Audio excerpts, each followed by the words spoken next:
with an improbable 10-game winning streak and an SEC tournament championship, the Auburn basketball team is literally staring the prospect of an Elite Eight appearance right in the face. The Auburn basketball team will await and see who they will be playing next, as their potential opponents, Washington and the University of North Carolina, will be taking on each other at 3/14. Now, because of this, surprisingly, football practice at Auburn has taken a back seat, and that could be a good thing. Once again, it's K-Stu the GOAT for Vernon Speaks Sports, mostly talking about Auburn football and the rest of the SEC. Want to give a shout out to my fearless and true gang, War Eagle Bryce Harper, using a 25-point effort against Kansas that included over 10 turnovers created. I think it was about 17 turnovers that the Auburn Tigers created, and 42% field goal percentage, and just hammering the threes. Beat Kansas 89-75 in the second round of the NCAA tournament. Now, because of this, Auburn football, at least from a fan standpoint, has kind of sort of taken a back seat. You know, we really haven't heard much news, and really, from what I've seen, we haven't really been looking for a lot of news, because we're still kind of right in the middle of the basketball season. The basketball team is well in hand with an opportunity at a championship, because if you look at the basketball team competing on a high level against Duke and the first time against Kentucky, I mean, there's reason to believe, with all the elements involved, that the Auburn Tigers basketball team could make a serious run and definitely have a unique opportunity to do so. Now, when we look at the football spring practice, Auburn will be going into the 5th day of spring practice. Joey Gatewood has emerged, at least as a name, conversation worthy for Gus Malzahn, to say things like he's improved from this year to last. He's definitely shown some maturity. It at least shows that there is starting to become some level of competition to where some guys are starting to separate themselves, okay? Now, that doesn't necessarily mean that Gus Malzahn obviously has chosen the quarterback, but they're starting to gather that information that Gus Malzahn likes to talk about. One thing we do hope, whoever the starting quarterback is, has to be able to protect the football, because when you are running that run-pass option, there are a lot of moving parts. And, you know, ball protection and decision-making, hand-eye coordination, and things of that nature will definitely be key. But some other things that we want to look at, you know, as we go into this 5th day of spring practice is, will there be some movement within the offensive line? As we all know that the offensive line, you know, struggled at points last year, seemed to kind of reel it in at points in the Alabama game, of course, against Liberty, and in the Purdue game in the bowl matchup in the Music City Bowl, seemed to gel a little bit more as the season progressed. So we just want to see, you know, who's going to hold those spots, if they're able to, you know, solidify the assignments of the run-pass option.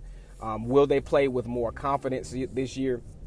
Definitely some questions that, you know, we kind of want answered as spring football progresses. Also, day 5, we kind of want to look at where the Auburn Tigers are as far as, you know, choosing a lead guy running back-wise.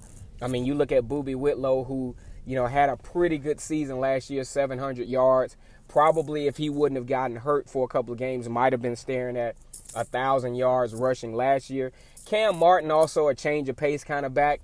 Not sure that because of his size, if he could, you know, if he's an every down kind of back. But I do feel that in portions, Auburn could have utilized him a lot more, especially in the SEC championship game in 2017. I was just shocked that with the experience, you know, that he didn't get more touches to kind of help, you know, balance out Kerryon Johnson in that particular game. Also, we want to know, where are the Tigers at linebacker? Now, we know that was one of the biggest questions coming into the spring, is the linebacker position. There hasn't been much buzz about Owen Papo. You know, he's actually on campus right now, one of the top-rated linebackers in the country. You know, we'll probably get some more news on him this week as to where he fits into the depth chart.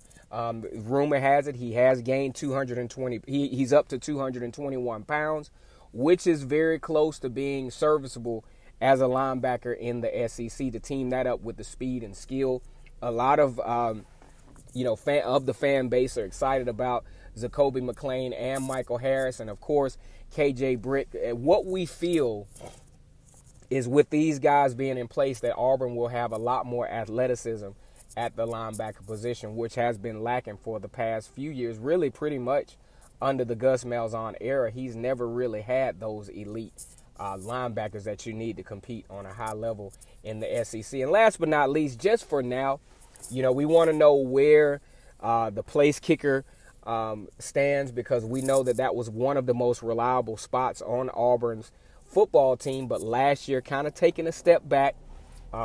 Anders Carlson just didn't quite fill the shoes of his brother Daniel as we thought he would, kicking 60% of his field goals, including missing a couple of crucial ones, one against Washington, one against Mississippi State.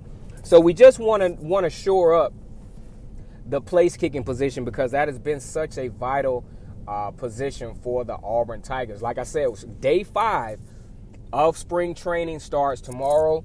Still in hand is the Auburn Tigers basketball team, well in the mix for a Sweet 16 berth and maybe beyond, due to the efforts of Bryce Harper, 25 points against North Carolina. Not North Carolina, but against Kansas. A huge game for the Auburn Tigers and a huge game for the program.